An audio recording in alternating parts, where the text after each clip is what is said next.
जो ये आंदोलन है 177 दिन का आंदोलन है और आज एक हमारे जिले में शायद जब से आंदोलन चल रहा है तब से पहली बार योगी आदित्यनाथ जो मुख्यमंत्री है और जो गृह मंत्री अमित शाह है वो आए हैं और अगर उन्होंने किसानों ने, किसान कौन है, मजदूर कौन है, ये अन्नदाता है। रात में भी देख रहे हैं कि रात में भी गेहूं कटैया कर रहा है। जब हम लोग ये मत सोचे प्रशासन कि ये लोग, हम लोग, ये किसान खिरियाबाद में भी अपनी जमीन की पहरेदारी कर रहा है और खेत में सामने देख लीजिए वहां पर भी अपनी जमीन की पहरेदारी कर रहा है। ये किसान सिर्फ इतनी संख्या नहीं है, ये पूरा इलाका एक किसानों का है और किसानों ने ये ठान लिया है कि हम जमीन को नहीं देंगे।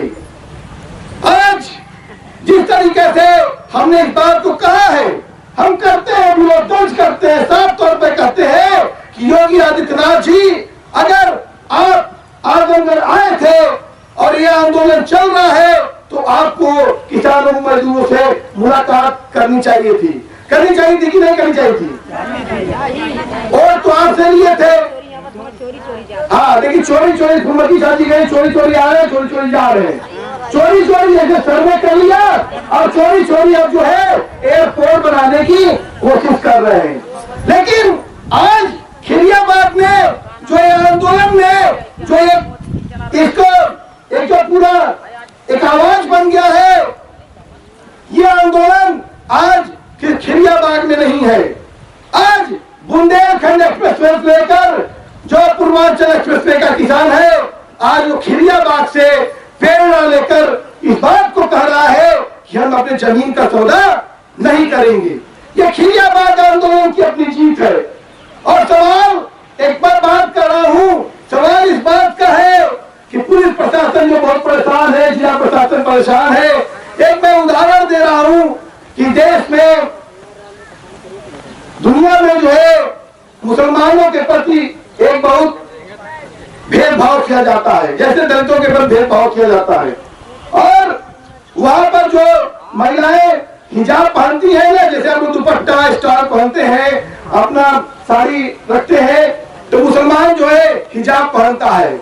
और अमेरिका में इसी तरह का एक भेदभाव हुआ था और वहां महिलाओं ने हिजाब बांध करके प्रदर्शन किया था। न कि सिर्फ और सिर्फ ये नहीं कि वहां पर सिर्फ मुसलमान महिलाएं थी, उसमें हिंदू महिलाएं थी, क्रिश्चियन महिलाएं थी, तमाम महिलाएं थी। ये देश, ये दुनिया, हमारा जो आंदोलन है आज 177 दिन पर है और हमारा साफ कहना है कि आपके पास किसी भी प्रकार की कोई परियोजना नहीं है और आप एयरपोर्ट के नाम पर जमीन जो लूटने की कोशिश कर रहे हैं, हम उसको कतई बर्दाश्त नहीं करेंगे। और आज हम इसका विरोध दर्ज करते हैं और साफ तौर पर आज योगी आदित्यनाथ जी किसानों मजदूरों से न मिल करके इस बात को साफ कर दिए हैं कि उनके डीएम साहब, उनके सांसद जी सब झूठे हैं। झूठे हैं कि नहीं? अगर सचमुच डीएम साहब जिस बात को कह रहे थे कि हम आपकी परियोजना को स्थगित कर रहे हैं और यहीं पर एसडीएम साहब आए और उन्होंने इस बात को कहा कि नहीं, हम इसको निरस्त कर रहे हैं, जिसका लेटर भी भेजा गया। लेकिन जब ये परियोजना आप मौखिक रूप में स्थगित की बात ही कर रहे हैं, निरस्त की बात कर रहे हैं, तो किसानों से मिलने में आपको क्यों शर्म आ रही है? क्यों शर्म आ रही है आपको? आप इस बात को लेकर, क्योंकि आज साफ तौर पर है, अभी पिछले दिनों यहाँ पर नरेंद्र तोमर, यहाँ के जो कृषि मंत्री हैं, वो आए थे और वो कह रहे थे कि भारत के विकास का रास्ता सड़कों से जाता है।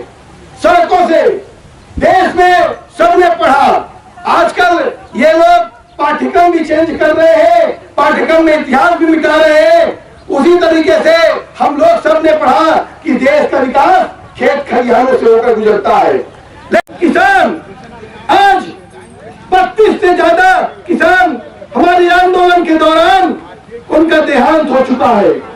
आज अगर सचमुच ये मुख्यमंत्री के दिल में मानवता होती, एक पीड़ा होती किसानों मजदूरों के प्रति, वो गायों के प्रति बहुत उनको लगाव है, काश वो लगाव इंसानों के प्रति होता तो जब 32 किसान जमीन जाने के सदमे से जिनका देहांत हो गया है उनके घरों पे आते। ये हमारे यहाँ एक सामान्य सा मामला है कि उनको आना चाहिए था, लेकिन इस सरकार को ये इतना नहीं इसमें है, इतनी मानवीयता नहीं है कि 32 किसान का देहांत हो गया है और किसान एक बार अपना मिल करके अपना मांग पत्र रखना चाहता है। अध्यक्ष जी ने इस बात को बार बार प्रशासन के सामने रखा, लेकिन इस बात को उन्होंने स्वीकारा नहीं। आज जिस तरीके से किसानों मजदूरों को ठुकराया जा रहा है, हम इस सरकार को भी ठुकराएंगे, इस सरकार को भी हम ठुकराएंगे। हम बता देंगे कि हमारे दम पे ये पूरा देश चलता है। आज कोरोना ने जिस तरीके से इतने मुश्किल हालात में हमने इस देश को सबसे ज्यादा मुश्किल हालात में याद करिए कि वही समय है जब कोरोना का दौर चल रहा था और पलायन होके आ रहे थे, तमाम प्राइवेट कंपनियां बंद हो गई थी और सिर्फ यहीं पर जो है यही कटैया ने सब लोगों को रोजगार दिया। आज इसी किसान को आज ये सरकार मजबूर कर रही है कि जिस समय इसको अपने खेत में कटैया करने की जरूरत है, अपने खेत को अनाज छोड़ने की जरूरत है। आज बताइए कि पिछली बार धान के भी सीजन में आपकी खेती प्रभावित हुई थी कि नहीं हुई थी? मुश्किल, आप आके 3 घंटे यहाँ धरना देते हैं, 3 घंटे में जाकर अगर ये काम नहीं करते तो अपना खेती में काम करते। उसके बाद ये सरकार को तनिक भी समझ नहीं आई कि अगर कटैया के समय तक इस बात को एक लिखित में ही दे देना है कि हम एयरपोर्ट नहीं बनाएंगे, हम इसको रद्द करेंगे, तो मुझे लगता है कि हम इन सवालों को लेकर लड़ेंगे। और आज का दिन हमारे लिए काला दिन है, इसलिए काला दिन है कि मुख्यमंत्री योगी आदित्यनाथ और अमित शाह इस धरती पर आए हैं और किसानों मजदूरों को नकारा है। हम इसको बर्दाश्त नहीं करेंगे। इसी के साथ मैं अपनी बात समाप्त करता हूँ। इंकलाब जिंदाबाद, इंकलाब जिंदाबाद।